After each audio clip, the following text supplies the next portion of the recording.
ஜம்மு காஷ்மீர் வந்து ஒரு அமைதியான சூழல்ல இல்ல. அங்க வந்து எப்பயும் பிரச்சனை நடந்துக்கிட்டே இருக்கு. அதனால வந்து அத வந்து பாகிஸ்தானோட இணைச்சாத்தான் இந்த தீவிரவாதம் எல்லாம் முடிவுக்கு வரும். அப்படின்ற மாரி ஒரு பிம்பத்த கட்டமைக்கிறதுக்காக இந்த தீவிரவாத நடவடிக்கைகள்ல அப்பப்போ ஈடுபடுறாங்க.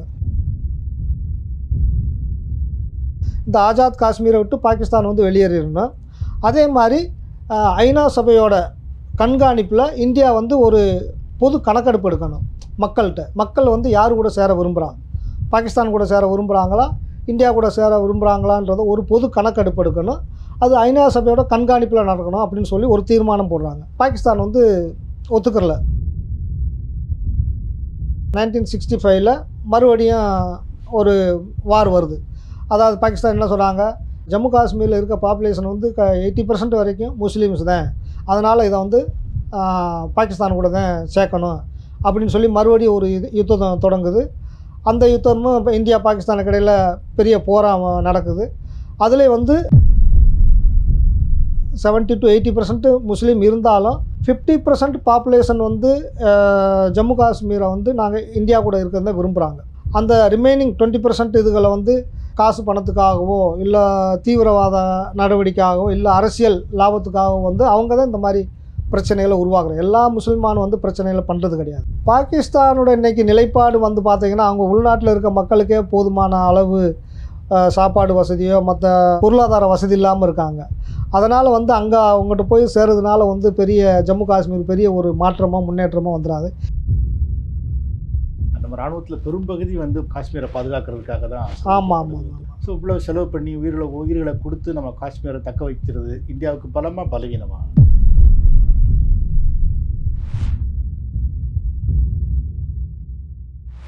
வணக்கம். வணக்கம் சார். நம்ம கடைசி வீடியோவில் வந்து அந்த பல்காமில் நடந்திருக்க அந்த தாக்குதல் பற்றி, அந்த தாக்குதலுக்கு பிறகு இந்தியா எடுக்க வேண்டிய நடவடிக்கைகள் பற்றிலாம் நிறைய பேசியிருந்தோம் சார்.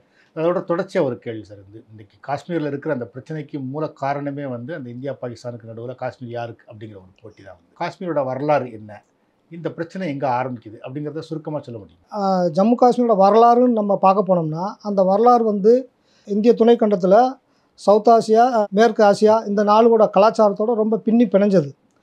ஏன்னா 10ஆம் நூற்றாண்டு வரைக்குமே வந்து ஜம்மு காஷ்மீர் வந்து இந்து ராஜ்யம் நடந்திருக்கு. அப்புறம் 11, 12 நூற்றாண்டுகளில் வந்து புத்திசமும் சைவமும் இருந்திருக்கு. 13க்கு அப்புறம் இஸ்லாமிய சாம்ராஜ்யம் நடந்திருக்கு. பிறகு இஸ்லாம் சாம்ராஜ்யங்கிறது பொதுவாக இந்தியாவுக்குள்ளே அவங்க அந்த காலகட்டத்தில் வர்றாங்க. இந்தியா முழுக்க வராங்க. ஜம்மு காஷ்மீரும் வந்து இஸ்லாமிய ராஜாக்கள் தான் இருந்திருக்காங்க 13க்கு அப்புறம் வந்து. அப்புறம் வந்து 15, 16 2ல் வந்து ஆப்கான் சாம்ராஜ்யமாக இருக்குது. ஆப்கானிஸ்தான்காரங்க வந்து ரூல் பண்ணியிருக்காங்க. அதுக்கப்புறம் வந்து சீக்கியர்கள் 18ஆம் நூற்றாண்டில் சீக்கியர் வந்து ஆண்டிருக்காங்க. ஜம்மு காஷ்மீர் லே லடாக் தான் இருந்தது. இது மட்டும்தான் இருந்தது. அதில் முன்னாடி வந்து இப்போ வந்து இமாச்சல் பிரதேசத்தோட ஒரு சில இது வந்து ஏரியா வந்து ஜம்மு காஷ்மீரில் தான் இருந்தது. ஜம்மு காஷ்மீர் எடுத்துக்கிட்டிங்கன்னா ஜம்முலேருந்து ஜம்மு, உதம்பூர், பத்னிடாப்பு, காஷ்மீர்னு சொல்லலாம், ஸ்ரீநகர்னு சொல்லலாம். அங்கிட்டு லே, லடாக்கு, கார்கில் இந்த மாதிரி எல்லா ஏரியாமே ஜேஎன்கே கண்ட்ரோல் தான் இருந்திருக்கு. அது வந்து ஒரு தனி மாநிலமாக தான் இருந்திருக்கு. தனி மாநிலமாக இருந்திருக்குன்னா தனி ராஜ்யமாக அங்கே அந்தந்த காலகட்டத்தில் ஆண்ட ராஜாக்கள் அன்றில் தான் அது இருந்திருக்கு. முன்னாடி வந்து இந்தியாவே வந்து ராஜாக்கள் ஆட்சியில் தானே இருந்தது. அது மதுரையாக இருக்கட்டும், மற்ற சென்னையாக இருக்கட்டும், எல்லாம் வந்து மன்னர்கள் ஆட்சி இருந்தது. 56 தேசம்னு சொல்லுவாங்க. 56 அது மாதிரி ஜேஎன்கே வந்து இந்த மாதிரி வெவ்வேறு ராஜ்யத்துக்கு அன்றில் இருந்திருக்கு. தமிழ்நாடு எடுத்துக்கிட்டோன்னா பாண்டியர்கள், சேரர்கள், சோழர்கள், ஆமாம், ஒரு 3 இதை சொல்கிறோம். ஆமாம். இது மாதிரி காஷ்மீர் வந்து வெவ்வேறு சிற்றரசர்கள் கீழே இருந்ததா இல்லை ஒரே அரசு? இந்துக்கு அப்புறம் புத்திசம் அங்கே லடாக்கில் இப்போயும் பார்த்தீங்கன்னா லே லடாக்கில் புத்திசம் தான் நிறையா இருக்காங்க. புத்திசமோட இது வந்து ராஜ்யமும் ஒரு 2 செஞ்சுரி இருந்திருக்கு. அதுக்கப்புறம் தான் இஸ்லாமியருக்கு வந்திருக்கு. 13ஆம் நூற்றாண்டில் தான் இஸ்லாமியர் வந்து ரூல் பண்ணியிருக்காங்க. அதுக்கப்புறம் 15, 16 2 வந்து ஆப்கானிஸ்தான்காரங்க வந்து ரூல் பண்ணியிருக்காங்க. அப்போ வந்து போரிட்டு யார் ஜெயிக்கிறாங்களோ அவங்க கண்ட்ரோலில் வந்துடுற மாதிரி.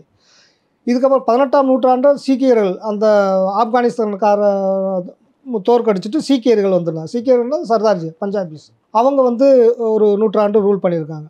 அப்போ ஃபஸ்ட்டு ஆங்கிலேய சீக்கிய போராட்டம் வந்து 1846 நடக்குது. 1846 நடக்கும்போது அந்த சீக்கியர்களை வந்து ஆங்கிலேயர்கள் தோற்கடிச்சிடுறாங்க. அப்போ தோற்கடிச்சதுக்கப்புறம் இந்த ராஜ்யத்தை யார்கிட்ட கொடுக்கும் அப்படின்ற போது பிரிட்டிஷ் யோசிக்கும் போது குலாப் சிங் அப்படிங்கிற ஒருத்தரை அந்த பிரிட்டிஷ் கவர்மெண்ட்டு நியமிக்குது. நீ தான் இந்த ஜம்மு காஷ்மீர் ராஜா, எங்களுக்கு அண்டரில் ரூல் பண்ணலாம், எங்களுக்கு நீ வந்து அந்த வரி கப்பம் கட்டுறது அப்படின்னு சொல்லுவாங்களா, அதெல்லாம் கட்டிக்கிட்டு நீ இந்த ராஜ்யத்தை ஆளலாம்ன்றாங்க. குலாப் சிங்கோட பரம்பரை வந்து 1846லேருந்து 1947 வரைக்கும் அவங்க தான் இருந்திருக்காங்க, அவங்க பரம்பரை. அதில் வந்து கடைசியாக அந்த ரன்பீர் சிங்ன்றவரோட பேரன் தான் ஹரிசிங். ஹரிசிங் தான் கடைசியில் வந்து இருந்த முடியரசு சூட்டின ஒரு மன்னர். அவருக்கு அண்டரில் தான் இந்த ஜேஎன்கே இருந்திருக்கு, அவர் ரூல் பண்ணியிருக்காரு. அந்த காலகட்டத்தில் வந்து பூஞ்சுன்ற ஒரு ஏரியா இருக்குது ஜம்மு காஷ்மீரில். பூஞ்சுன்ற ஒரு ஏரியாவில் வந்து முஸ்லீம் போராட்டக்காரர்களை வந்து தனியாக வந்து நாங்கள் வந்து ஆஜாத் காஷ்மீர்னு சொல்லி அவங்களுக்கு அவங்களே ஒரு கவர்மெண்ட்டை ஏற்படுத்தி அறிவிச்சிட்டாங்க. இது வந்து இந்தியா சுதந்திரத்துக்கு முன்னாடியே இந்தியா சுதந்திரத்துக்கு முன்னாடியே ஆரம்பிக்கிறாங்க பூஞ்ச் மட்டும். அப்புறம் ஆரம்பித்து இது நாங்கள் வந்து ஹரிசிங் அண்டரில் இல்லை, நாங்கள் வந்து தனி ராஜ்யம் பூஞ்சில் வந்து நாங்கள் வந்து ஆஜாத் காஷ்மீர், நாங்கள் வந்து தனிப்பட்ட சுயாட்சி தான் பண்ணுவோம் அப்படின்றாங்க. அப்போ பண்ணுன்னு சொல்லும்போது இதுக்கடையில் வந்து 1947 வந்து நாடு சுதந்திரம் அடையுது. இந்தியா பாகிஸ்தான் ரெண்டாக பிரியுது. முஸ்லீம்களுக்கு பாகிஸ்தானும் இந்துக்களுக்கு இந்தியான்னு பிரிஞ்சுது. அதுபோக மக்கள் எங்கே இருக்க விரும்புகிறாங்களோ, பாகிஸ்தான் முஸ்லீம்ஸ் வந்து இந்தியாவில் இருக்கன்னா இருந்துக்கலாம், இல்லை பாகிஸ்தான் போகிறதுனா போய்க்கலாம், அந்த மாதிரி ஒரு ஆப்ஷன் வச்சு நாடு ரெண்டாக பிரியுது. அப்போ இந்தியாவும் பாகிஸ்தான் தனித்தனியாக ரூல் பண்ணுறாங்க.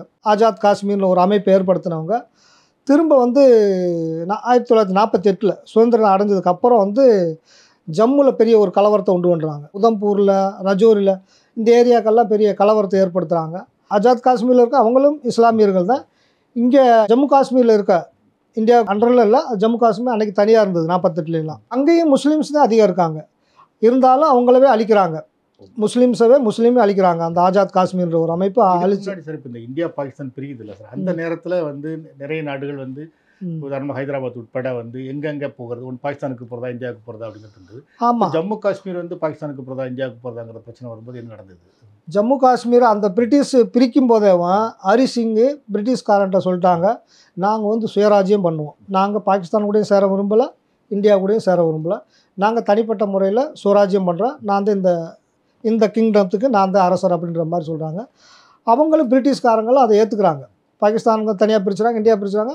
சரி, ஜம்மு காஷ்மீரை ஹரிசிங்கே வச்சுக்கிட்டோம், அவரே ரூல் பண்ணட்டும், அது வந்து சுராஜ்யம் மன்னராட்சி மாதிரி நடக்கட்டும் அப்படின்ற மாதிரி அதை ஜம்மு காஷ்மீரை விட்டு கொடுத்துட்றாங்க. பிரிட்டிஷ்காரங்களே அதை ஒத்துக்கிட்டு போயிடுறாங்க. அப்போ இது பண்ணும்போது இந்த ஆஜாத் காஷ்மீரோட அந்த தீவிரவாதிகள் வந்து ஜம்மு ஏரியாவில் பெரிய கலவரத்தை உண்டு பண்ணும்போது ஹரிசிங் வந்து மக்களை காப்பாற்றுறதுக்காக, இப்படி மக்கள் வந்து நிறைய ஆயிரக்கணக்கான மக்கள் கொல்லப்படுறதை காப்பாற்றணும், என்ன செய்யணும் அப்படின்ற யோசனை பண்ணும்போது அவருடைய மந்திரி சபையில் கேட்கும்போது நம்ம இந்தியாட்ட ஒரு உதவி கேட்கலாம் அப்படின்னு சொல்கிறாங்க. அப்போ வந்து இந்தியாட்ட வந்து இந்தியாவோட உதவியை நாடுறாரு ஹரிசிங்.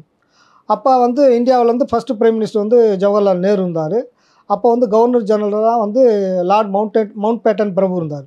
அப்போ அவர் வந்து நிபந்தனையற்ற ஒரு ஒப்பந்தம் போடுறாங்க, இனிமேல் வந்து ஜம்மு காஷ்மீர் வந்து இந்தியாவுக்கு அண்டரில் இருக்கட்டும், நாங்கள் பார்த்துக்குறோம், ஆனால் உங்களுக்குன்னு ஒரு சிறப்பு சலுகை கொடுக்குறோம். அந்த சிறப்பு சலுகை தான் ஆர்டிகிள் 370. இந்த காலகட்டங்களில் வந்து இப்போ காஷ்மீரோட மக்கள் தொகையில் யார் யார் எவ்வளோ இருந்தாங்கன்னு சொல்ல முடியுமா? ஒரு காஷ்மீர் மக்கள் டோட்டல் பாப்புலேஷன் வந்து அந்த டயத்தில் வந்து 1 கரோடுக்குள்ளே இருந்திருக்கலாம். அதில் 77% வந்து இஸ்லாமியர்கள், 20% வந்து இந்துஸ், ரிமைனிங் வந்து கிறிஸ்டியன், இதர் கம்யூனிட்டி, புத்திஸ்ட்டு இவங்கெல்லாம் இருந்திருப்பாங்க. அப்போ மேஜர் பாப்புலேஷன் 77% வந்து இஸ்லாமியர்கள் இருந்தாங்க, இந்து மன்னர் இருந்தாங்க. அந்த இருக்குங்காட்டி தான் அந்த ஜம்மு கலவரம் வந்ததுக்கு காரணமே அதுதான். என்னதான் மன்னர் வந்து இந்து மன்னராக இருந்தாலும் மக்கள் முழுக்க வந்து இஸ்லாமியர்கள். ஜம்மு காஷ்மீரை பாகிஸ்தானோட தான் இணைக்கணும் அப்படின்ற ஒரு கலவரத்தை உண்டு பண்ணுறாங்க. அப்போ இவர் வந்து அந்த கலவரத்தில் நிறையா மக்கள் பலியாகிறத பார்த்துட்டு இந்தியாட்ட வந்து உதவியை நாடுறாரு. அப்போ லார்ட் மவுண்ட் பேட்டன் பிரபு வந்து ஒப்பந்தம் போட்டு ஜம்மு காஷ்மீர் இன்னும் இந்தியா கண்ட்ரில் ஒரு தனி மாநிலமாக இருக்கட்டும், அதுக்கு ஒரு சிறப்பு அந்தஸ்து கொடுத்து நான் வச்சுக்கிறோம் அப்படின்னா. அப்படி இருந்தாலும் ஹரிசிங் ஒரு இது பண்ணியிருக்காரு, கண்டிஷன் போட்டிருக்காரு. இது வந்து இடைக்கால ஒப்பந்தம் தான். இதுக்கு அடுத்து மக்கள் என்ன விரும்புகிறாங்களோ, யாரு கூட சேர விரும்புகிறாங்களோ, பாகிஸ்தான் கூட சேர விரும்புனா பாகிஸ்தான் கூட சேர்ந்துக்கலாம், இல்லை இந்தியா கூட சேர விரும்புனா இந்தியா கூட சேர்ந்துக்கலாம் அப்படின்ற மாதிரி ஒரு இதையும் போட்டுறாரு. அவர் தரப்புலேருந்து ஒரு இது பண்ணிடுறாரு. இது வந்து இடைக்கால ஒப்பந்தம், மக்கள் முடிவை இறுதியானது அப்படின்ற மாதிரி சொல்லிடுறாரு. அப்போ சொல்லும்போது அந்த இது ஒப்பந்தம் முடிஞ்சு நம்ம இது பண்ணிடுறாங்க. இப்போ இருந்தாலும் இவ்வளோ பிரச்சனை பண்ணுறாங்களே அப்படின்னு சொல்லிட்டு இந்தியா வந்து இந்த இஷ்யூவை வந்து யுஎன்ஓக்கு, ஐநா சபைக்கு எடுத்துகிட்டு போகிறாங்க. இந்த மாதிரி ஜம்மு காஷ்மீரில் இவ்வளோ ப்ராப்ளமாக இருக்குது, அவங்க வந்து எங்கள் இந்தியா கூட சேரணும்னு சொல்லி வந்து எங்கிட்ட வந்து சேர்ந்துட்டாங்க. இருந்தாலும் அவங்க பாகிஸ்தான் இன்னும் வந்து தீவிரவாத நடவடிக்கை எடுத்துக்கிறாங்க. இந்த ஆஜாத் காஷ்மீர்னு சொல்லி ஒரு ஏரியாவை பிடிச்சி வச்சுக்கிட்டு அங்கேருந்து வெளியேற மாட்டுறாங்கன்னு சொல்லி ஒரு இதை கொண்டு போகிறாங்க அங்கே ஐநா சபைக்கு. அப்போ ஐநா சபை வந்து உள்ள தலையிட்டு இப்போ வந்து ஒரு உடன்படிக்கைக்கு எல்லோரும் ஒரு உடன்படிக்கை ஒரு தீர்மானம் ஏற்றுறாங்க. அதில் என்ன சொல்கிறாங்கன்னா, பாகிஸ்தான் வந்து இந்த ஆஜாத் காஷ்மீர் இன்றைக்கி சொல்கிறது பிஓகேன்னு, பாகிஸ்தான் ஆக்குபைடு காஷ்மீர், இந்த ஆஜாத் காஷ்மீரை விட்டு பாகிஸ்தான் வந்து வெளியேறிடணும். அதே மாதிரி ஐநா சபையோட கண்காணிப்பில் இந்தியா வந்து ஒரு பொது கணக்கெடுப்பு எடுக்கணும் மக்கள்கிட்ட. மக்கள் வந்து யார் கூட சேர விரும்புகிறாங்க, பாகிஸ்தான் கூட சேர விரும்புகிறாங்களா, இந்தியா கூட சேர விரும்புகிறாங்களான்றத ஒரு பொது கணக்கெடுப்பு எடுக்கணும். அது ஐநா சபையோட கண்காணிப்பில் நடக்கணும் அப்படின்னு சொல்லி ஒரு தீர்மானம் போடுறாங்க. பாகிஸ்தான் வந்து ஒத்துக்கிறல. நாங்கள் வந்து ஆஜாத் காஷ்மீரை விட்டு கொடுக்க மாட்டோம், அது எங்களுக்கு தான் சொந்தம் அப்படின்றாங்க. அதனால் நாங்கள் இந்த உடன்படிக்கைக்கு நாங்கள் வந்து கட்டுப்பட மாட்டோம் அப்படின்றாங்க. அப்போ இந்தியாவும் என்ன சொல்லிடுறாங்க, அப்போ அவங்க இதுக்கு வந்து கட்டுப்படும் போது நாங்கள் எதுக்கு இதை கணக்கெடுப்பு நடத்தணும், இது ஜேஎன்கே வந்து எங்கள் கூட சேர்ந்துட்டாங்க, ஒப்பந்தம் போட்டாச்சு, எங்கள் கூட இருக்கட்டும், நாங்கள் பார்த்துக்குறோம் அப்படின்றாங்க. அப்போ அதுலேருந்து அப்படியே தான் இருக்குது. சுதந்திரம் கிடைக்கும் போது பார்த்தீங்கன்னா, நீங்கள் சொன்ன மாதிரி வந்து ஜம்மு காஷ்மீரோட ஒரு பகுதி அரிசிங் கண்ட்ரோல்லையும், இன்னொரு பகுதி வந்து அந்த ஆசாத் காஷ்மீர் அந்த ஆஜாத் இன்னொரு பகுதியை கொடுக்கல, அதை பிரிட்டிஷ்காரர் கொடுக்கல, அவங்களும் ஆக்குப்பை பண்ணிக்கிட்டாங்க. பாகிஸ்தான் தீவிரவாதிகள் பூஞ்ச் செக்டாரில் ஒரு ஏரியாவில் கலவரம் பண்ணி அவங்களா டிக்ளேர் பண்ணிக்கிட்டாங்க, நாங்கள் ஆஜாத் காஷ்மீர் தனி ராஜ்யம் அப்படின்னு சொல்லி ஒரு அவங்களா டிக்ளேர் பண்ணிக்கிட்டாங்க. அவங்க தான் பாகிஸ்தான் கூட போனாங்களா, இல்லை பாகிஸ்தான் வந்து அதை ஆக்கிரமிச்சிட்டாங்களா? பூஞ்ச் செக்டாரில் இருந்த இஸ்லாமிய மக்கள் கொஞ்சம் ப்ளஸ் பாகிஸ்தானோட சப்போர்ட்டோட, சரி நீங்கள் இந்த மாதிரி ஒரு கலவரம் பண்ணி இந்த மாதிரி நீங்கள் உனக்கு தனியாக ஒரு இதை வந்து ராஜ்யத்தை உருவாக்கிடலாம் அப்படின்ற ஒரு சப்போர்ட்டில் அந்த மாதிரி உருவானது தான் அந்த ஆஜாத் காஷ்மீர். அப்போ இது இப்படியே இருக்க காலகட்டத்தில் 1948 இந்த ஒரு ஃபஸ்ட்டு வாருன்றது அதுதான் அப்போ தான் நடந்தது. இந்தியா பாகிஸ்தான் வார் வந்து அந்த பூஞ்சு இப்போ ப்ராப்ளம்னால உருவான வார் தான் அந்த இது. அந்த வாரில் தான் இந்த உடன்படிக்கை ஐநா சபை தலையிட்டு நிறைய பேர் இறந்தாங்க. இறந்துட்டு அவங்க பிஓகையை வெக்கேட் பண்ண முடியாதுன்ட்டாங்க. இவங்களும் பொது கணக்கு, அப்போ அவங்களே ஒத்துக்கலாம், நாங்கள் பொது கணக்கு எடுக்க தேவையில்லை, எதுக்கு எடுக்கணும் அப்படின்னு சொல்லிட்டு இவங்களும் இருந்துடுறாங்க. அது அப்படியே அப்போ ஆனால் வந்து ஜேஎன்கே மாநிலம் வந்து இந்தியா கண்ட்ரோலில் ஆயிடுது. ஹரிசிங் ஒப்பந்தம் போட்டு கொடுத்துட்டாரு. அன்னைக்கு அந்த கணக்கெடுப்பே நடக்கலை. அந்த பிரச்சனை தான் இன்னும் போய்கிட்டு இருக்குது. இதுக்கப்புறம் மறுபடியும் 1965 1965 மறுபடியும் ஒரு வார் வருது. அதாவது பாகிஸ்தான் என்ன சொல்கிறாங்க, ஜம்மு காஷ்மீரில் இருக்க பாப்புலேஷன் வந்து 80% வரைக்கும் முஸ்லீம்ஸ் தான், அதனால் இதை வந்து பாகிஸ்தான் கூட தான் சேர்க்கணும் அப்படின்னு சொல்லி மறுபடியும் ஒரு யுத்தம் தொடங்குது. அந்த யுத்தமும் இப்போ இந்தியா பாகிஸ்தானுக்கு இடையில் பெரிய போராக நடக்குது. அதில் வந்து இந்தியா தான் ஜெயிக்குது. ஜெயித்ததுக்கப்புறம் மறுபடியும் ஒப்பந்தம் போட்டு ஐநா சபை தலையிட்டு போர் நிறுத்தத்துக்கு பண்ணிடுறாங்க. போர் நிறுத்தம் பண்ணி அது அப்படியே அந்த பிரச்சனை வந்து சால்வ் ஆகலை, ஆனால் போர் நிறுத்தம் பண்ணிட்டாங்க. இதுக்கப்புறம் மறுபடியும் 1971 ஒரு வார் வருது. கிழக்கு பாகிஸ்தான் சொல்லுவாங்க, இன்றைக்கி பங்களாதேஷாக இருக்கிறது. அப்போ வந்து இந்திரா காந்தி வந்து பிரைம் மினிஸ்டராக இருந்தாங்க. அப்போ மறுபடியும் வார் வந்து ஜம்மு காஷ்மீரை வந்து பிரிக்கிறதுக்கு மூண்ட ஒரு வார். ஜம்மு காஷ்மீரை எடுத்து பாகிஸ்தான் கூட சேர்க்கணுன்றது தான். அந்த வார் நடந்து ஒன்லி 13 நாள் தான், 3 டிசம்பர்லேருந்து 16 டிசம்பர் வரைக்கும். 16 டிசம்பர்லேயே அவங்கள வந்து தோற்கடிச்சிடுறாங்க. தோற்கடித்து பங்களாதேஷை வந்து தனி ஒரு நாடாக உருவாக்கிறாங்க. பாகிஸ்தானை பிரித்து, அதாவது இந்தியாவை பிரித்து ஜேஎன்கேவை பாகிஸ்தான் கூட இணைக்கணும்னு நடந்த போர். ஆனால் அது நடக்காமல் பாகிஸ்தானை ரெண்டாக பிரித்து அதை வந்து பங்களாதேசம்னு சொல்லி ஒரு நாடாக உருவாக்கிட்டாங்க. பாப்புலேஷன் வந்து அங்கே வந்து நம்ம சொன்னது மாதிரி 70 to 80% முஸ்லீம் இருந்தாலும் 50% பாப்புலேஷன் வந்து ஜம்மு காஷ்மீரை வந்து நாங்கள் இந்தியா கூட இருக்கிறத விரும்புகிறாங்க. அந்த ரிமைனிங் 20% இதுகளை வந்து காசு பணத்துக்காகவோ இல்லை தீவிரவாத நடவடிக்கையாகவோ இல்லை அரசியல் லாபத்துக்காகவோ வந்து அவங்க தான் இந்த மாதிரி பிரச்சனைகளை உருவாக்குறாங்க. எல்லா முஸ்லிமானும் வந்து பிரச்சனைகளை பண்ணுறது கிடையாது. எல்லாரும் வந்து இந்தியா கூட இருக்க மாதிரி அமைதியான நாடாக இருக்கணும், அமைதியாக வாழணும்னு ஆசைப்பட்றாங்க.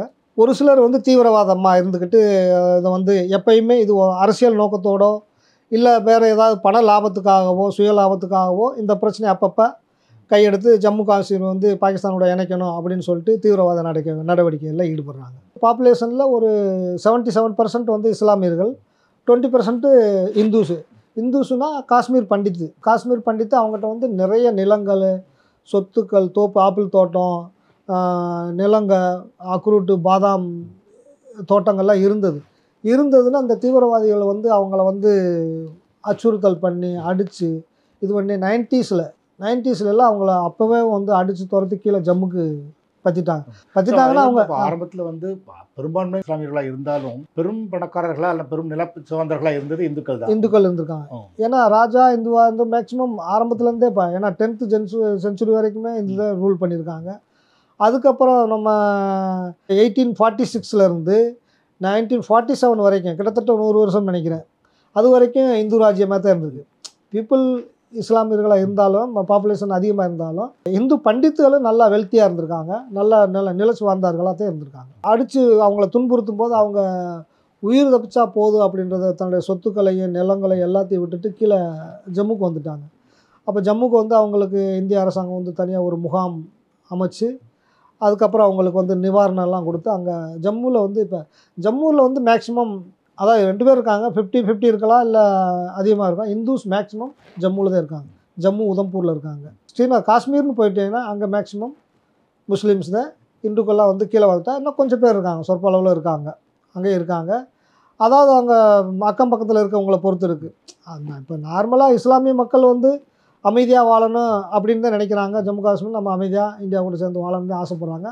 அதனால் இந்துக்களும் ஒரு சில இடத்துல நம்ம சுமூகமாக தான் இருக்காங்க. இந்த தீவிரவாத நடவடிக்கைங்கிறது எப்போ இருந்து ஆரம்பிக்குது? இதுதான் அதான் 1948 ஆரம்பிச்சிருச்சுல்ல. அந்த பிஓகே பாகிஸ்தான் வந்து ஆஜாத் காஷ்மீர்ன்ற ஒரு இதை அவங்களே வந்து அந்த ஒரு பூஞ்சி செக்டாரை வந்து ஆக்குப்பை பண்ணிக்கிட்டு இது நாங்கள் வந்து ஆஜாத் காஷ்மீர், இது எங்கள் தனி ராஜ்யம் அப்படின்னு சொல்லி அன்னைக்கு உருவாகினதுலேருந்து அந்த தீவிரவாதம் அன்னையிலேருந்து இன்ன வரைக்கும் நடந்துக்கிட்டே இருக்குது. லஷ்கர் தொய்பா, ஜெய்ஷ் முகமது இது வந்து ஒரு 2 தீவிரவாத அமைப்பு. மெயின் வந்து ஐஎஸ்ஐன்னு சொல்லுவாங்க, இன்டர் செக்யூரிட்டி இன்டெலிஜென்ஸ்னு சொல்லி பாகிஸ்தானோட இன்டெலிஜென்ஸ் அமைப்பு. அவங்க தான் வந்து இந்த லஷ்கர் தொய்பாவோ இல்லை ஜெய்ஷ் முகமதோ அவங்களுக்கு கீழே இப்போ அட்டாக் பண்ண பஹல்காமில் அட்டாக் பண்ண தி ரெசிஸ்டன்ட் ஃப்ரண்டியர்னு சொல்லுவாங்க, டிஆர்எஃப்னு சொல்லுவாங்க. டிஆர்எஃப்ன்றது வந்து அவங்களா பேரை மாற்றிக்கிட்டது. அது வந்து எல்இடி தான், லஷ்கர் தொய்பாவோட ஒரு சப் யூனிட் தான். அப்போ மெயின் வந்து இதுக்கு வந்து மெயின் வந்து ஐஎஸ்ஐ, அது கீழே இயங்குகிற இயக்கம் தான் அந்த லஷ்கர் தொய்பா, ஜெய்ஷ் முகமது, இந்த மாதிரி தீவிரவாத அமைப்புகள். ஜம்மு காஷ்மீர் வந்து ஒரு அமைதியான சூழலில் இல்லை, அங்கே வந்து எப்பயும் பிரச்சனை நடந்துக்கிட்டே இருக்குது. அதனால் வந்து அதை வந்து பாகிஸ்தானோட இணைச்சாத்தான் இந்த தீவிரவாதம் எல்லாம் முடிவுக்கு வரும் அப்படின்ற மாதிரி ஒரு பிம்பத்தை கட்டமைக்கிறதுக்காக இந்த தீவிரவாத நடவடிக்கைகள் அப்பப்போ ஈடுபடுறாங்க. இந்த காஷ்மீரோட நிலப்பரப்பு இருக்குல்ல சார், அதை சொல்ல முடியுமா? அது என்ன மாதிரி ஒரு நிலப்பரப்புன்னு பார்த்தீங்கன்னா உங்களுக்கு ஜம்மு பட்டான்கோட்டை தோண்டினோம்னா ஜம்மு வந்துடுது. ஜம்முவிலேருந்து ஸ்ரீநகர் வந்து 300 கிலோமீட்டர் டிஸ்டன்ஸு. அது வந்து ஹில் ஸ்டேஷன்ஸு, இல்லை மலை மேலே தான் ஏறி போகணும். அந்த காஷ்மீருக்கு இன்னொரு பேர் ஸ்ரீநகர். அங்கே போயிட்டோம்னா சமதளம்னா அங்கே பார்த்தோம்னா பாசுமதி நெல் அவ்வளோ சாகுபடி பண்ணுவாங்க. பாசுமதி, அக்ரூட்டு, பாதாம், ஆப்பிள், இந்த மாதிரி பணப்பயிர்கள் வந்து நல்லா விளையக்கூடிய ஒரு நல்ல பூமி. அதனால் அங்கே வந்து பணப்பயிர்கள்னா செல்வம், அதாவது பிஸ்னஸ், எக்ஸ்போர்ட் பிஸ்னஸாக இருக்கட்டும், மற்ற எல்லாத்துக்கும் வந்து ஒரு நல்ல வருமானம் வரக்கூடிய ஒரு மாநிலமாக இருக்குது. அதனால் இந்த பாகிஸ்தான்காரங்க ஜம்மு காஷ்மீரை நம்ம கூட சேர்த்துக்கலாம்னு இது பண்ணுறாங்க. ஆனால் இப்போ ஜம்மு காஷ்மீரில் இருக்க மக்கள், இஸ்லாமிய மக்களே வந்து அதை விரும்பலை. அவங்க வந்து நாங்கள் எப்பயும் போல் இந்தியாவோட இருந்துக்கிறோம், அமைதியாக இருக்க வாழ விரும்புகிறோம், எங்களுக்கு அமைதியாக வாழ்ந்தால் போதும், நாங்கள் இந்தியா கூட இருந்துக்கிறோம் அப்படின்னு தான் சொல்கிறாங்க. ஒரு குறிப்பிட்ட ஒரு தீவிரவாத அமைப்புகள் தான் அதை வந்து எல்லா இஸ்லாமியர்களும் பாகிஸ்தானோட சேர விரும்புகிறாங்கன்றது ஒரு பொய்யான ஒரு பரப்புரையை ஏற்படுத்திக்கிட்டு அதுக்காக தீவிரவாத நடவடிக்கைகளை ஈடுபடுறாங்க. இது ஆசாத் காஷ்மீர் சொன்னீங்களா சார், அது வந்து அதுவும் சமதள பரப்பு தான் இருக்குது, அது இதுலேருந்து ஹைட்டில் இருக்குது? அதுவும் கொஞ்சம் சமதள பரப்பு தான் சார். அந்த பக்கம் பாகிஸ்தானோட சேர்ந்த ஒரு சமதள பரப்பு தான். அங்கே தான் இப்போ பாகிஸ்தான் ஆக்குபைடு காஷ்மீரில் தான் இந்த பாகிஸ்தான் தீவிரவாதி ஊடுருவுக்கு அது ஒரு பேஸ் மாதிரி வச்சுக்கிட்டாங்க. அங்கே வந்துட்டு அங்கேருந்து அவங்க ட்ரெயின் பண்ணியோ இல்லை இதை பிளான் பண்ணி அங்கேருந்து தான் ஊடுருவுறாங்க. பாகிஸ்தான் வந்து ஜம்மு காஷ்மீரை வலுக்கட்டாயமாக தன்னோட பகுதியாக உருவாக்கணும்னு முயற்சி பண்ணுறாங்க. உங்களோட நோக்கம் என்ன? 2 காரணம். ஒன்று வந்து நல்ல வருவாய் ஈட்டக்கூட ஒரு மாநிலம், இன்னொன்று வந்து இஸ்லாமியர்கள் அதிகமாக பாப்புலேஷன் இருக்க ஒரு மாநிலம். இஸ்லாமியர்கள் கூட இருக்கிறதுனால இஸ்லாமிய கண்ட்ரி, நம்ம பாகிஸ்தான் இஸ்லாமிக் கண்ட்ரி தானே, இங்கே நம்ம கூட சேர்த்துக்கலாம்னு சொல்லி அவங்க இது பண்ணுறாங்க. ஆனால் மக்கள் மக்கள் விரும்பலை. இஸ்லாமிய மக்களே வந்து இந்தியா கூட இருக்கிறது ஆசைப்படுறாங்க. எபவ் 50%, ஒரு 20%க்கு மேலே இருக்கவங்க தான் இந்த மாதிரி நம்ம பாகிஸ்தானோட சேரலாம் அப்படின்றது தான் தீவிரவாத அமைப்போட ஒரு அச்சுறுத்தலுக்கு அஞ்சியோ இல்லை வேறு ஏதோ காரணத்தில் அரசியல் லாபத்துக்காகவோ ஒரு சிலர் தான் அந்த மாதிரி இந்த பிரச்சனையில் ஈடுபடுறது. மற்றபடிக்கு இஸ்லாமிய மக்கள் எல்லாமே வந்து இந்தியா கூட இருக்கிறதே விரும்புகிறாங்க. இஸ்லாமியர்கள் வந்து அங்கே வந்து நாட்டுப்பற்றுடைய இஸ்லாமியர்கள் நிறையா இருக்காங்க. டோட்டல் பாப்புலேஷனில் 80% வந்து இஸ்லாமியர்கள் இருக்காங்க. அவங்க நாட்டுப்பற்றோடு தான் இருக்காங்க. ஜம்மு காஷ்மீரில் ஜேஎன்கே போலீஸாக இருக்கட்டும், டிபார்ட்மெண்டல் பெரிய எக்ஸிக்யூட்டிவ்ஸாக இருக்கட்டும், ஆஃபீஸ் எல்லாமே இஸ்லாமியர்கள் தான். எல்லாருமே நாட்டுக்காகத்தான் அவங்க சேவை செய்கிறாங்க. இதில் இந்த ஒரு சில தீவிரவாத அமைப்புகள் கொஞ்சம் ஒரு சொற்ப அளவில் இருக்க இஸ்லாமியர்கள் தான் இந்த மாதிரி பிரிவினைவாதத்துக்காக வந்து போராடுறாங்க. அப்போ இப்போ சமீபத்தில் நடந்த இந்த 22 ஏப்ரல் நடந்த பஹல்காம் தாக்குதலில் நம்ம இந்தியனுடைய டூரிஸ்ட்டுகளை காப்பாற்றினது எல்லாமே இஸ்லாமியர்கள் தான். அதை இஸ்லாமிய அங்கே ரீசோர்ட் வச்சுருக்க பப்ளிக்காக இருக்கட்டும், இல்லை அங்கே ஜேஎன்கே போலீஸில் இருக்க இஸ்லாமியர்களாக இருக்கட்டும், இவங்க தான் வந்து இவங்களுக்கு உதவி பண்ணாங்க, தண்ணி கொடுத்தாங்க, காப்பாற்றினாங்க, ஃபஸ்ட் எய்டு பண்ணாங்க, நியரஸ்ட்டு ஹாஸ்பிட்டலுக்கு கூட்டு போய் ஃபஸ்ட் எய்டில் எல்லாம் பண்ணாங்க. ஆக வந்து இஸ்லாமியர்கள் வந்து எல்லாருமே தீவிரவாதிகள் நம்ம சொல்லிட முடியாது. எல்லோரும் அமைதியை விரும்புகிறாங்க. அமைதியான முறையில் நம்ம ஜேஎன்கேல நல்ல முறையில் வாழணும்னு ஆசைப்படுறாங்க. ஹரிசிங் மன்னரோட நிலைப்பாடு என்னங்கிறத சொன்னீங்க. வந்து இந்தியாவோட சேரணும்னு விரும்பினாரு. ஆமாம். இப்போ சுதந்திரத்துக்கு பின்னாடி பார்த்தீங்கன்னா அங்கே நிறைய அரசியல் கட்சிகள்லாம் வந்துட்டாங்க. வந்து அவங்களோட நிலைப்பாடு என்ன? அரசியல் கட்சினாலே வந்துட்டு ஓட்டு வாங்கணும், ஆட்சி அமைக்கணும் அப்படின்றதில் தான் இருப்பாங்க. அங்கே பார்த்தீங்கன்னா அது வந்து கிட்டத்தட்ட இஸ்லாமியர் தான் அதிகமாக இருக்கிறதுனால இஸ்லாமியர் தான் அங்கே வந்து சீஃப் மினிஸ்டர் ஆவாங்க. அப்போ இப்போ ஃபருக் அப்துல்லா இருந்தார், முஃப்தி மேபா அப்படி இருந்தாங்க. அதுக்கப்புறம் இப்போ உமர் அப்துல்லா இருக்கார். ஆக வந்து அங்கே வந்து அரசியல் வந்து அவங்களும் வந்து ஒரு இந்தியாவோட அண்டரில் இருக்க ஒரு ஸ்டேட்டு தான். எப்போ 2019 வரைக்கும் அது வந்து ஒரு ஸ்டேட்டாக இருந்தது. இப்போ 2019 ஆகஸ்ட்டுக்கு அப்புறம் நினைக்கிறேன், ஆகஸ்ட்டுக்கு அப்புறம் அது வந்து யூனியன் டெரிட்டரிஸாக மாற்றிட்டாங்க.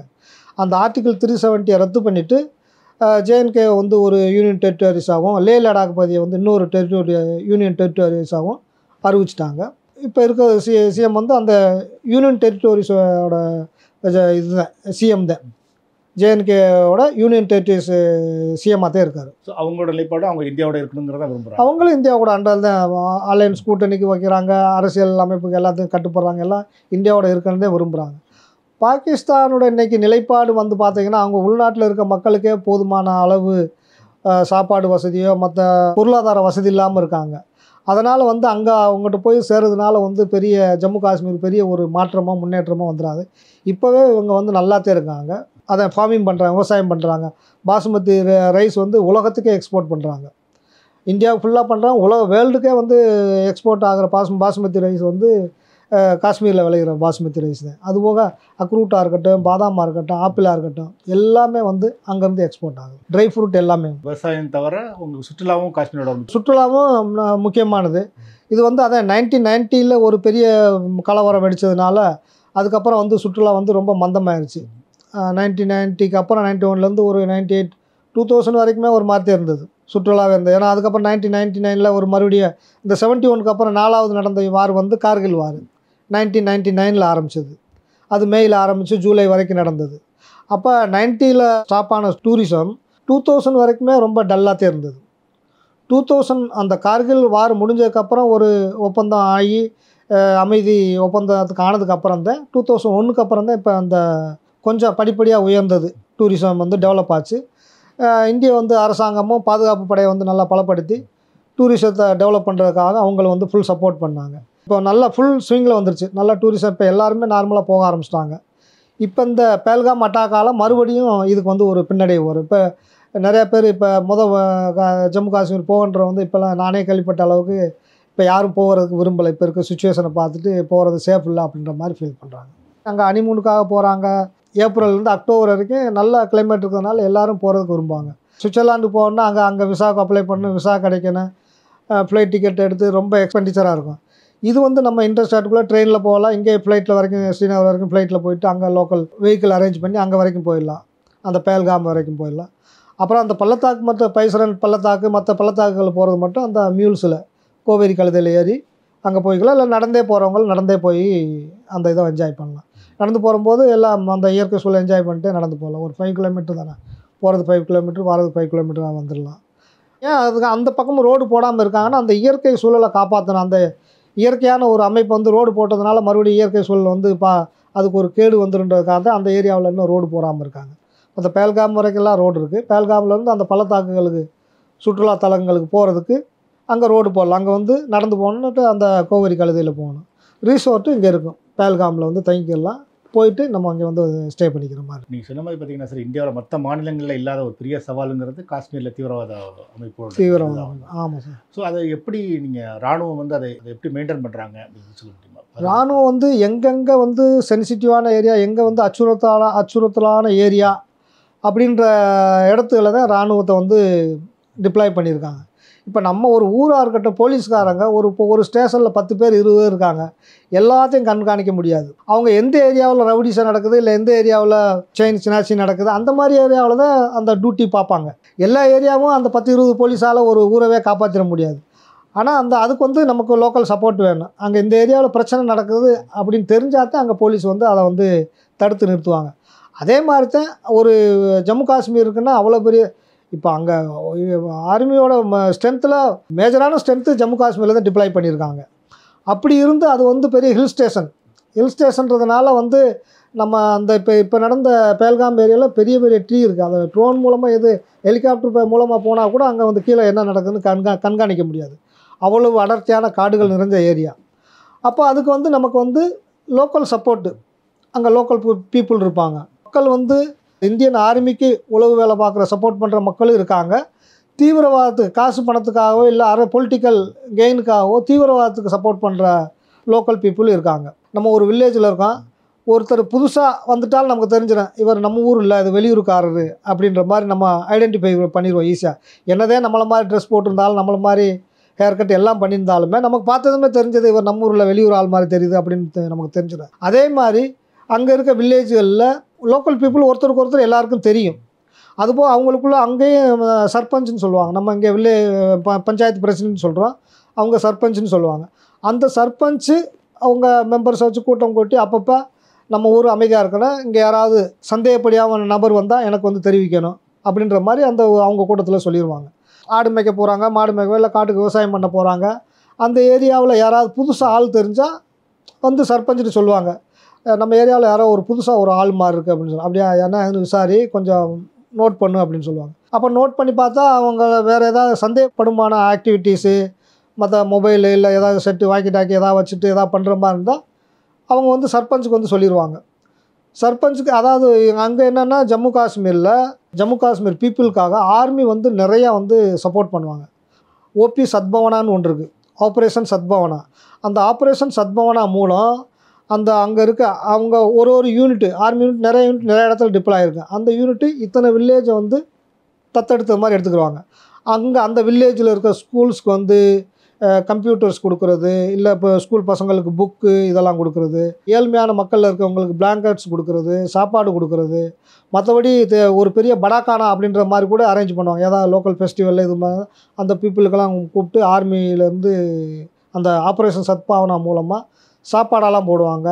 ஒரு சிலருக்கு ரேஷன் கொடுப்பாங்க, ரைஸு, ஆட்டா, கோதுமை மாவு ஆட்டான்னு சொல்லுவாங்க, ஆட்டா, பருப்பு, ஆயிலு எல்லாம் கூட சப்ளை பண்ணுவாங்க மக்களுக்கு. அவங்க இந்தியன் ஆர்மி முடிஞ்ச அளவுக்கு அந்த ஆப்ரேஷன் சத்பாவனா மூலமாக நிறைய உதவிகள் செய்வாங்க.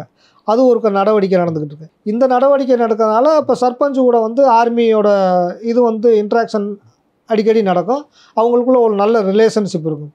அப்போ வாரத்தில் 1 நாளாவது 2 நாளாவது அந்த சர்பஞ்சு கூட இந்த ஆர்மி ரெப்ரசன்டேட்டிவ், ஆர்மி பர்சனோட ஒரு மீட்டிங் இருக்கும். அப்போ மீட்டிங்கில் பேசிக்கிடுவாங்க. அதாவது ஆர்மி கேட்பாங்க, இப்போ இந்த ஏரியாவில் யாராவது சந்தேகப்படுற மாதிரி யாராவது ஆள் நடமாட்டம் இருக்கா, பீப்புள் இருக்கா அப்படின்னு கேட்பாங்க.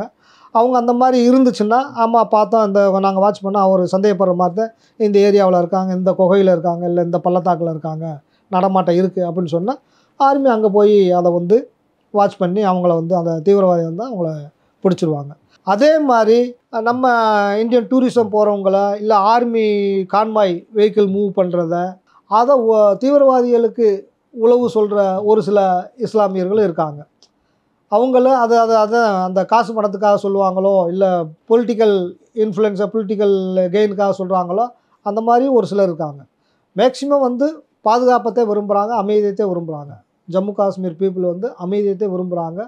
அதுக்கு இந்தியன் ஆர்மி வந்து இவ்வளோ தூரத்துக்கு வந்து இங்கே வந்து டிப்ளாய் பண்ணி நம்மளோட அமைதிக்காகத்தான் இங்கே வந்து இவ்வளோ கஷ்டப்பட்டு இவங்க உழைக்கிறாங்க அப்படின்றதே அவங்க நம்புகிறாங்க. அதே மாதிரி அவங்க ஃபுல் சப்போர்ட்டு ஆர்மிக்கு பண்ணுறாங்க. மேக்ஸிமம் அங்கே பார்த்தீங்கன்னா ஆர்மிலே வந்து ஜாக் ரைஃபிள்லே மற்ற இதெல்லாம் இருக்குது, ஜாக்கல்லை லைட் இன்ஃபென்ட்ரி இந்த மாதிரிலாம் அதெல்லாம் மேக்ஸிமம் எப்படி மெட்ராஸ் ரெஜிமெண்ட்டில் நம்ம வந்து ஆந்திரா, கேரளா, கர்நாடகா பீப்புள் வந்து அங்கே வந்து ரெக்ரூட் பண்ணுறோம். அதே மாதிரி ஜாக் எல்ஐன்னு சொல்லுவாங்க, ஜாக் லைட் இன்ஃபென்ட்ரி, ஜாக் ரைஃபிள்னு சொல்லுவாங்க, ஜேஎன்கே ரைஃபிள்னு சொல்லுவாங்க. அங்கே எல்லாம் அந்த ஜம்மு காஷ்மீர் பீப்புள், இமாச்சல், பஞ்சாப் இந்த பீப்புளை தான் அதில் ரெக்ரூட் பண்ணுவாங்க.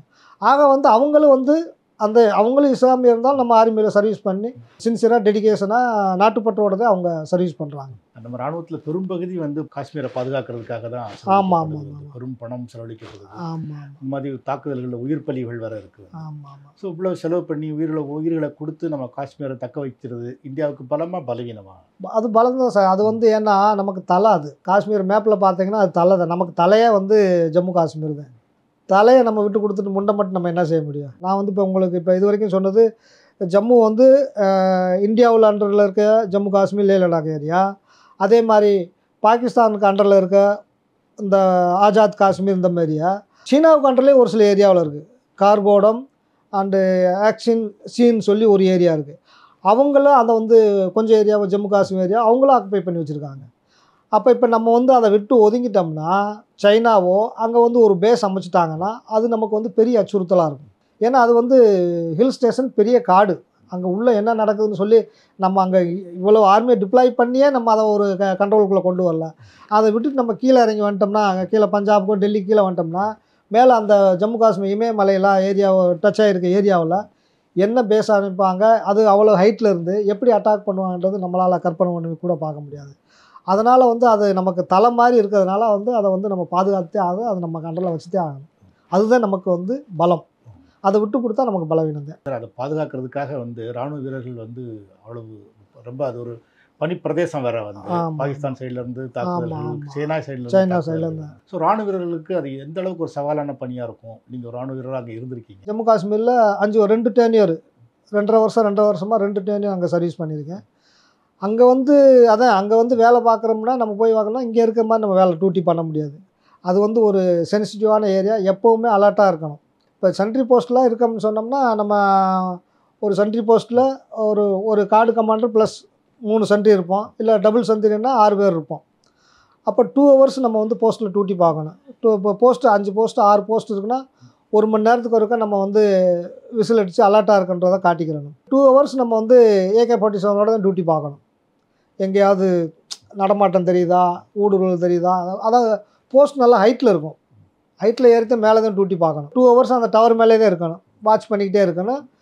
ஒரு மணி நேரத்துக்கு ஒரு விசில் வேறு அடிக்கணும். அப்போ இது பண்ணிக்கிட்டு இருக்கும்போது 2 ஹவர்ஸ் டியூட்டி பார்க்கணும். 2 ஹவர்ஸ் டியூட்டி பார்த்துட்டு மறுபடியும் 4 ஹவர்ஸ் நமக்கு ரெஸ்ட் வந்துடும். இன்னும் ஆல்ரெடி இங்கே 2 சென்ட்ரிஸ் வந்து ரெஸ்ட் எடுத்துக்கிட்டு இருப்பாங்க. அதில் ஒருத்தர் வந்து நம்மளை ரிலீவ் பண்ணுவார், நம்ம போயிட்டு மறுபடியும் 4 ஹவர்ஸ் ரெஸ்ட் எடுத்துக்கலாம். அடுத்து அவர் இறங்கும்போது இன்னொரு 3rd சந்திரியாக இருக்கும், அவர் 2 ஹவர்ஸ் பார்ப்பார், அவர் வந்து ரெஸ்ட் எடுப்பார். திரும்ப மறுபடியும் அந்த ஃபஸ்ட்டு பார்த்தவங்கள திரும்ப 2 ஹவர்ஸ் டியூட்டி பார்க்கணும். அப்போ ஒரு நாள் 12 ஹவர்ஸு மார்னிங், அதான் ஈவினிங் 6 to மார்னிங் 6 12 ஹவர்ஸ் இருக்குன்னா 4 ஹவர்ஸ் டியூட்டி பார்க்கணும், 8 ஹவர்ஸ் ரெஸ்ட் எடுக்கணும். 4 ஹவர்ஸுங்கிறது 2 ஹவர்ஸாக 2 பார்ட்டாக. இதில் வந்து நார்மலான கிளைமேட் இருக்கும்போது பரவாயில்ல. அதாவது இப்போ ஒரு சிலது வந்து பனிப்பிரதேசம்லாம் இருக்கிறதுல வந்து இந்த சேச்சன் கிளேஸ் மாதிரி ஏரியாவில் வந்து ரொம்ப கஷ்டம் இந்த டியூட்டி பார்க்குறது. மற்ற ஏரியாவிலையாவது இந்த நார்மல் கம்பேட்டர்ஸு, இந்த கோட்டு ஜாக்கெட்டு அதெல்லாம் போட்டு டியூட்டி பார்த்துலாம். அங்கே போனால் ஸ்னோ ட்ரெஸ் தான் போட்டணும், பூட்லேருந்து கிளாஸ்லேருந்து க்ளவுஸு, ஸ்னோ எல்லாமே வந்து ஸ்னோ ப்ரொடெக்ஷன் இருக்கிற மாதிரி தான் போட்டு டியூட்டி பார்க்கணும். அந்த டியூட்டி அங்கேருந்து அந்த போஸ்ட் நடந்து போகிறதே பெரிய கஷ்டமான விஷயந்தான். இதெல்லாம் வந்து அதாவது நாட்டுக்காக சேவை செய்யணும் அப்படின்றது வந்து அந்த மாதிரி ஒரு ட்ரைனிங்காகவே உருவாக்கியிருக்காங்க. அதனால் அதை வந்து பெரிய ஃபீலிங்காகவும் தெரியாது. சரி நம்ம நாட்டுக்காக உழைக்கிறோம் அப்படி நமக்குள்ளே ஒரு ப்ரௌடாக ஃபீல் பண்ணுவோம். மற்றபடிக்கு இவ்வளோ கஷ்டமாக இருக்குது அப்படின்ற மாதிரி ஒரு ஃபீல் வராது. நான் 1965 வாரை பற்றி சொன்னேன், செகண்ட் இந்தியா பாகிஸ்தான் வார். லால் பகதூர் சாஸ்திரி பிஎம்மாக இருந்தது. அப்போ கிட்டத்தட்ட 1 லட்சம் பேரை வந்து வார் கைதியாக வந்து அரெஸ்ட் பண்ணிட்டு வந்துட்டாங்க. 1 லட்சம் பேரை வந்து நம்ம இப்போ பணைய கைதியாக பிடிச்சிட்டு வந்துட்டாங்க ஆர்மி, அந்த பாகிஸ்தான் சோல்ஜர்ஸே. அப்புறம் அமைதி ஒப்பந்தம் ஆனதுக்கப்புறம் அவங்கள வந்து இங்கேருந்து பாகிஸ்தான் அனுப்பிச்சி வச்சாங்க. அனுப்பிச்சி வைக்கும்போது இங்கேருந்து எல்லாத்துலேயும் ஆக்ரா, மதுரா அந்த மாதிரி ஸ்டேஷன்லாம் அவங்களுக்கு பூரி, சப்ஜி, மற்ற உணவு எல்லாம் ட்ரெயினில், ஏன்னா அவங்களுக்காக ஃபுல் ட்ரெயின் விட்டாங்க அவங்க இங்கேருந்து இந்தியாவிலேருந்து பாகிஸ்தான் போகிறது. அப்போ எல்லா ஏரியா ஒவ்வொரு ஸ்டேஷன்லேயும் அவங்களுக்கு குடிநீர், மற்ற சாப்பாடு எல்லாம் கொடுத்து தான் வழி அனுப்பி வச்சாங்க, மரியாதையை தான் வழி அனுப்பி வச்சாங்க. அது மாதிரி சார், நீங்கள் பார்டரில் வேலை பார்க்கும்போது வந்து ஒரு அமைதியான காலகட்டங்களில் பாகிஸ்தான் வீரர்களோட பழகுறதுக்கான வாய்ப்புகள் கூட கிடைக்கலாம் வந்து. கிடைக்கும். இந்த வாகா பார்டரோ மற்ற பார்டர்லாம் இருக்கும்போது பேச்சுவார்த்தையில் நம்ம பண்ணுறது உண்டு. ஒரு சில நேரம் அவங்க டீயை நம்ம வாங்கி குடிக்கிற உண்டு, நம்ம டீ அவங்களுக்கு கொடுக்குற உண்டு. டென்ஷன் இல்லாத நேரத்தில் ஒரு பிரச்சனையும் இல்லை. நார்மலான ஒரு சுமூகமான உறவு தான் இருக்கும். இப்போ எப்போ அவங்கெல்லாம் வந்து அந்த தீவிரவாதிகள் வந்து இந்த தீவிரவாத நடவடிக்கை எடுவாங்கன்னா, இந்தியா பாகிஸ்தான் மேட்ச் நடக்கும்போது பண்ணுவாங்க. இந்தியா பாகிஸ்தான் மேட்ச் நடக்கும்போது இந்தியா ஜெயிக்கிற மாதிரி இருந்தால் அந்த நேரத்தில் அங்கே கிராஸ் ஃபயர் பண்ணுவாங்க பார்டரில். அதே மாதிரி தீபாவளி ஃபெஸ்டிவலுக்கு, ஹோலி ஃபெஸ்டிவலுக்கு, அந்த மாதிரி ஃபெஸ்டிவலுக்குலாம் ஆட்டோமேட்டிக் அங்கேருந்து கிராஸ் ஃபயர் வரும். ஃபெஸ்டிவலை நம்ம வந்து பீஸ்ஃபுல்லாக அமைதியாக கொண்டாடக்கூடாது அப்படின்றத முன்னக்கூடிய அந்த தீவிரவாதிகள் பிளான் பண்ணி இவங்க வந்து இப்போ வந்து தீபாவளி கொண்டாடுறதுக்கு ரெடி ஆகிக்கிட்டு இருக்காங்க, இல்லை ஹோலி கொண்டாடுறதுக்கு ரெடி ஆகிக்கிட்டு இருக்காங்க, அதுக்கு ஏதாவது வந்து டிஸ்டர்ப் பண்ணணும், அப்போ ஃபயர் பண்ணுங்கள். அப்போ அந்த மாதிரி அந்த நேரத்தில் கிராஸ் ஃபயர் பண்ணி ஒரு டென்ஷனை உருவாக்குவாங்க. இது தீவிரவாதிகளோட நடவடிக்கை. ஆமாம். நான் ராணுவ வீரர்கள் பற்றி கேட்டேன். நீங்கள் சுமூகமாக பேசிட்டு இருக்கிற காலகட்டங்களில் அவங்களோட எண்ணங்களை நீங்கள் ஏதாவது புரிஞ்சிக்க முடியுதா? இந்த காஷ்மீர் பிரச்சனை பற்றி அவங்க என்ன நினைக்கிறாங்க? அதை ரொம்ப க்ளோஸ் ஓப்பனெல்லாம் அவங்களும் பேச மாட்டாங்க, நம்மளும் பேச முடியாது. ஆனால் நமக்குன்னு ஒரு ரூல்ஸ் கட்டுப்பாடு இருக்குது. இவ்வளோ தான் பேசணும், இன்னது தான் பேசணும், இன்னது பேசக்கூடாதுன்னு சொல்லி. இப்போ கூட நம்ம இவ்வளோ நம்ம ரிட்டையர்ட் ஆகிட்டதுனால இவ்வளோ பேசுகிறோம். சர்வீஸில் இருக்கும்போது இவ்வளோ மேட்ரை ஓப்பனாக பேச முடியாது. நாம் எங்களுக்கு வந்து இன்ஸ்ட்ரக்ஷனே கொடுப்பாங்க. லீவ் வரும்போது, போகும்போது, ட்ரெயின்லேயோ ஃப்ளைட்லேயோ போகும்போது பேசஞ்சர்கிட்ட நம்ம ஆர்மியில் என்ன செய்கிறோம், ஏன் இது பண்ணுறோம் அப்படின்றத பற்றி எதையும் பற்றியுமே டிஸ்கஸ் பண்ணக்கூடாது அப்படின்றது நமக்கு வந்து ஒரு ஆர்டர் கொடுத்துருவாங்க. அதுக்கு காரணம் உளவாளிகள் எங்கேயும் இருக்கலாம். எங்கேயும் இருக்கலாம். உளவாளி நமக்கு பக்கத்தில் பேசுகிறோம், பேசஞ்சர் உளவாளியாகவும் இருக்கலாம். அவங்க மூலமாக இதாகும். அதனால் வந்து நார்மலாக வந்து யார்கிட்டையும் ஆர்மி மேட்டரை பற்றி பேசவே கூடாது, டிஸ்கஸ் பண்ணக்கூடாது அப்படின்றத வந்து சட்டம். வணக்கம் சார்.